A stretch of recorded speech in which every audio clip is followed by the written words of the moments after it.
안녕하세요, 힐링수영입니다. 저병을 할 때 호흡하기가 무척 힘든데요, 옆으로 호흡하는 자용은 그나마 할만하지만 앞으로 머리를 들어야 되는 저병은 매번 코로 물을 먹습니다. 양팔은 내 맘대로 올라오지 않고 호흡은 매번 곤란하고, 오늘은 저병 호흡이 힘든 이유와 해결 방안에 대해서 알아보겠습니다. 첫째, 상체가 올라오지 못함. 호흡이 힘든 이유는 시원하게 머리가 올라가줘야 내뱉고 마실 수 있는 여유 시간을 가지게 됩니다. 그러나 팔을 아무리 열심히 당겨도 어깨는 물속에 갇혀있고 겨우 머리만 올라와도 제 역할을 하지 못하는데요. 이것은 저병킥과 팔 동작이 한 팀처럼 움직이지 못하고 몸 따로 마음 따로 움직이기 때문에 발생합니다. 스케이트 드릴을 통해 단순히 팔로만 당겨서 올라오는 게 아닌 킥과 함께 움직여야 됩니다. 출수킥을 누르는 타이밍에 팔은 물속에서 팔꿈치가 구부러진 자세를 유지하며 뒤로 당기면서 몸 가까이 붙이게 되는데요. 스케이트 드릴을 통해 평소 팔과 다리의 언밸런스한 조화를 점점 균형 있게 맞춰주며 좋은 타이밍을 유도하게 됩니다. 초급자는 항상 마음이 급하기에 킥을 먼저 차고 그 다음 팔 동작을 당겨버리는 희한한 타이밍이 자주 나오거든요. 시간이 지날수록 어깨의 피로도는 빠르게 쌓이며 반드시 좋은 타이밍으로 승부수를 걸어야 몸이 편해집니다. 선수들은 적은 힘을 사용해도 상체를 가볍게 물 밖으로 나오게 할 수 있습니다. 머리가 물 밖으로 쉽게 올라오는 순간 조금 더 효율적 움직임을 가져가기 위해서 목을 앞으로 쭉 빼서 무게중심을 앞쪽으로 쏟고 있습니다. 가장 우선순위, 상체가 물 밖에 나와야 목을 앞으로 빼든 숨을 많이 쉬든 선택의 폭이 넓어지거든요.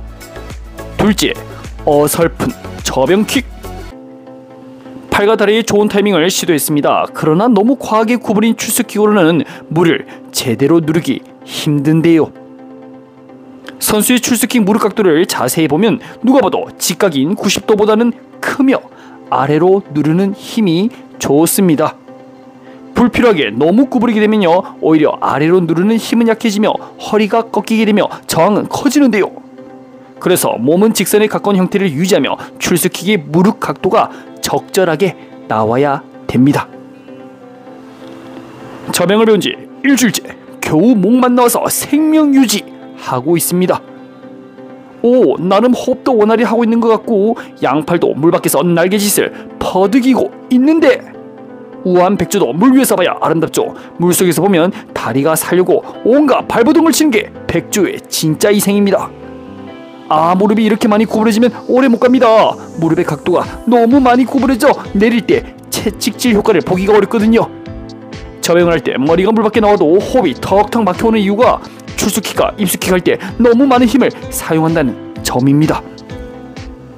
많은 힘을 쓴 만큼 앞으로 쭉쭉 나가고 몸도 팍팍 나와주면 괜찮은데 속도는 느린데 하체에 불필요한 에너지가 지금되고 있거든요.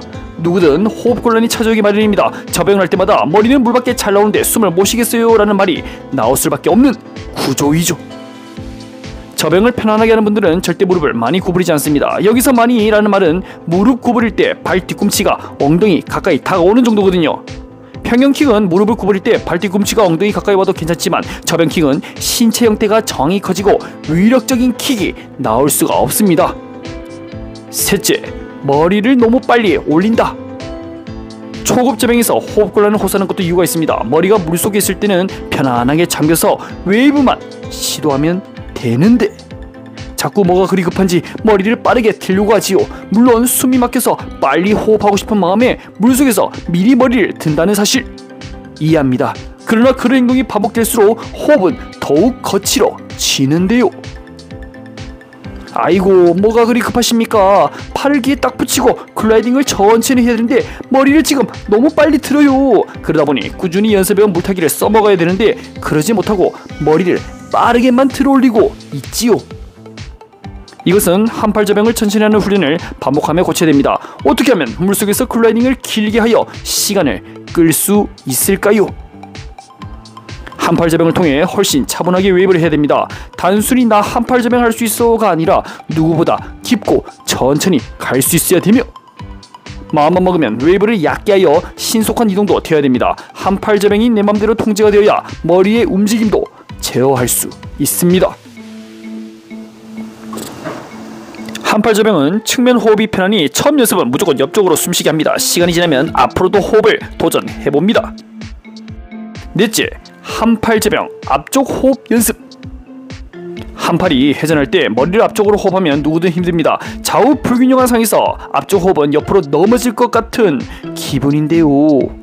그럼에도 불구하고 어려운 현 자세가 향후 두 팔로 했을 때 굉장히 익숙한 느낌을 받게 됩니다. 한쪽 팔만 당길 경우 두 팔에 비해 위력적이지 못하죠. 대신 웨이브를 편안하고 지속적으로 할 수 있다는 장점이 됩니다. 그런데 팔을 당기면서 앞쪽으로 머리를 드는 순간 몸이 기울어지며 다리가 가라앉는 기분이 계속해서 드는데요. 양팔 저병을 할 때는 양쪽 팔이 동시에 당기면서 몸을 안정적으로 들어올려 앞쪽 호흡이 어색하지는 않습니다. 그럼에도 불구하고 추진력이 절반에 해당하는 한팔 저병에서 앞쪽 호흡은 허리, 등 근육의 사용량을 증가시킵니다.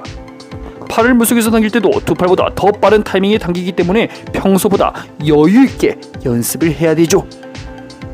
큰 근육을 지속적으로 사용하며 균형을 잡는 과정에서 우리 신체는 저병에 대한 기술적인 능력이 향상하게 됩니다. 결국에 저병은 앞으로 호흡을 해야 하기에 한팔 저병이 익숙해지면 앞쪽으로 호흡을 해야 적응하기가 좋겠죠. 많은 사람들이 한팔 저병 옆으로 호흡할까요? 앞으로 호흡할까요? 물어본다면 웨이브가 익숙하지 않는 초창기 시절은 측면 호흡이 저병의 적응을 돕습니다. 측면 호흡이 완벽히 통제가 되면 그때 앞쪽 호흡을 통해 슬 양팔 저병을 시도하는 단계를 볼 수 있습니다. 저병에서는 호흡만 잘해도 절반은 먹고 들어갑니다. 다섯 번째, 도저히 숨을 못 쉬겠다. 저병할 때 머리가 나오는 순간 내가 숨을 쉬는 거지 물을 먹는 거지 모르겠다 하시는 분들이 있습니다. 이런 분들은 4-5번 스트로크 되고 나면 떡시신 됩니다. 머리 올리는 것을 숨 쉬는 용도가 아닌 저병 폼 잡으려고 시도했기 때문이죠. 머리를 들어서 호흡 역할을 못하는 것은 두려움이 크다 볼 수 있습니다. 머리 들면 코에 물 들어오고 따갑고 맵고 저병하기가 그냥 싫어지는데요. 저병 들이 중 무호흡 1회, 호흡 1회를 병행하며 연습을 하면 각각의 장점을 얻어가는 방법이 있습니다. 머리 들기가 싫은 분들은 머리를 푹 숙이고 숨을 참은 채 무호흡 저병을 시도해도 괜찮습니다. 물론 실제 머리가 나오는 호흡 저병과 비교하여 타이밍은 살짝 다릅니다. 그러나 당장 머리 들고 저병을 진도를 못 나가는 상황이라면 지금 이게 최선이라고 볼 수가 있겠죠. 무호흡 저병은 머리가 나올 필요가 없으니 일단 호흡 걱정은 끝났으며 상체와 하체의 타이밍에 집중할 수 있게 됩니다. 전신의 흐름을 하나의 큰 동작처럼 다루게 되므로 기술적인 완성도를 높일 수 있게 되거든요. 무호흡 저병이 익숙해지고 나서 다시 머리를 들어 호흡을 해보면요, 그때는 안 되는 동작이 갑자기 되는 경험을 하게 됩니다. 단순히 힘이 아닌 팔다리의 타이밍이 좋아져 상체를 끌어올리는 동작이 쉬워졌다는 증거이죠. 무호흡 저병은 경기 중 일정 구간에서 숨을 참은 채 전력 질주 용도로도 사용하게 됩니다. 스프린트 구간에서 호흡을 생략하고 강하게 나가면 속도는 빨라지며 좋은 기록을 갱신할 수 있거든요. 누군가는 호흡도 못하는 사람이 무슨 무호흡이야 라고 말할 수 있지만 자세를 교정할 때만큼은 초급자도 사용해도 좋습니다. 당장 머리만 들면 몸이 가라앉고 코에 물이 자꾸 들어오는데 무슨 방법이라 써가지고 해결하면 그만이겠죠. 누군가에게는 교과서적, 정석적 자세 교육이 맞을 수 있지만 그게 안 맞는 사람도 많기에 다양한 해결 방안을 제시해줘야 됩니다. 수영의 정답은 없기에 무조건 하나의 방법으로만 연습을 하면 오히려 더 비효율적일 수 있습니다. 역설적이게도 저병 호흡이 힘들면 호흡을 잠시 쉬어주고 무호흡으로 연습을 한 것이 훗날 분명 빛을 발휘하게 될 것입니다. 오늘은 저병 호흡이 힘든 이유와 그 해결 방법에 대해서 알아봤습니다. 오늘 내용 요약하면 다음과 같습니다. 저병을 할 때 호흡을 어려워하는 분들 열의 7은 상체가 물 밖으로 올라오지 못해 힘들어합니다.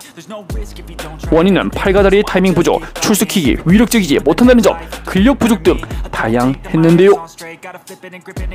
평소 한팔 저병을 통해 측면 호흡과 앞쪽 호흡을 병행하며 웨이브를 크게 만드는 연습이 되어야 합니다. 마음먹은 대로 내려갔다 올라가는 큰 웨이브가 만들어져야 저병을 할 때 여유가 생기거든요. 그래도 숨을 못 쉬겠다 하시는 분들은 호흡을 잠시 포기하고 머리를 숙인 상태로 무호흡 저병에 도전하시길 바랍니다. 매일 팔스트로크 획수를 늘려가는 데 집중하고 타이밍과 근력이 좋아지면 호흡 1회, 무호흡 1회 병행을 해봅시다. 뭐든지 점진적으로 시도하다 보면 작은 변화가 생기고 어느새 가뿐하게 접영하는 자신을 돌아보게 될 것입니다. 오늘 영상은 여기까지입니다. 여러분들은 접영호흡이 왜 어렵다고 생각하시나요? 댓글 달아주시면 좋은 컨텐츠로 활용하겠습니다. 오늘도 영상 시청해주셔서 감사합니다.